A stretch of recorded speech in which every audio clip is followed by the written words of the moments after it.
Hello friends, welcome to மக்கள் சேவை சால். இன்றைக்கி நம்ம ஒரு முக்கியமான இன்ஃபர்மேஷன் பற்றி தான் பார்க்க போகிறோம். அதாவது நீங்கள் ஏர்டெல் சிம் கார்டு வச்சுருக்கீங்க அப்படின்னா உங்களுக்கான ரீசார்ஜ் பிளானை பார்த்தா அதிகரிச்சிருக்காங்க. இப்போது இதை பற்றின மொத்த இன்ஃபர்மேஷன் தான் இந்த வீடியோ பார்க்க போகிறோம். இந்த வீடியோ ஸ்கிப் பண்ணாமல் ஃபுல்லாக பாருங்கள். அது மட்டும் அல்ல, இந்த வீடியோ நிறைய பேருக்கு ஷேர் பண்ணுங்கள். ஓகே, ஸோ நீங்கள் ஏர்டெல் சிம் கார்டு வச்சுருக்கீங்க அப்படின்னா உங்களுக்கு புதிய பிளான் லான்ச் பண்ணியிருக்காங்க. அதாவது 899 ரூபாய்க்கான ஒரு பிளான் கொடுத்துருக்காங்க. இதுக்கு முன்னாடி இந்த ரீசார்ஜுக்கான பிளான் 859 ரூபாய் இருந்துச்சுங்க.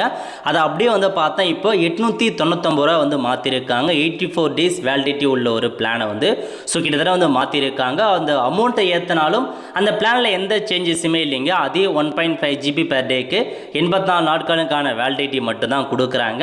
அமௌண்ட்டை பார்த்தா இந்த பிளானில் உயர்த்தி அமைச்சிருக்காங்க. இதுதாங்க உங்களுக்கான அப்டேட். ஆல்மோஸ்ட் கிட்டத்தட்ட ஒரு 30 ரூபாய் கிட்ட ஹைக் ஆயிருக்கு ரீசார்ஜில். மேபி பார்த்தா நிறையா நிறுவனங்கள் பார்த்தா உயர்த்துவதற்கான வாய்ப்புகள் இருக்குங்க. ஸோ ஏர்டெல் நிறுவனத்தை சார்ந்தவங்க 859 ரூபாய்க்கான பிளானை 899 ரூபா பார்த்தா உயர்த்தி அமைச்சிருக்காங்க. இதுதான் உங்களுக்கான இன்ஃபர்மேஷன். ஸோ இந்த விலை உயர்வை பற்றி உங்களுடைய கருத்துக்களை என்ன அப்படின்றத தெரிவிங்க. அடுத்த ஒரு நல்ல சந்திப்போம். நன்றி, வணக்கம்.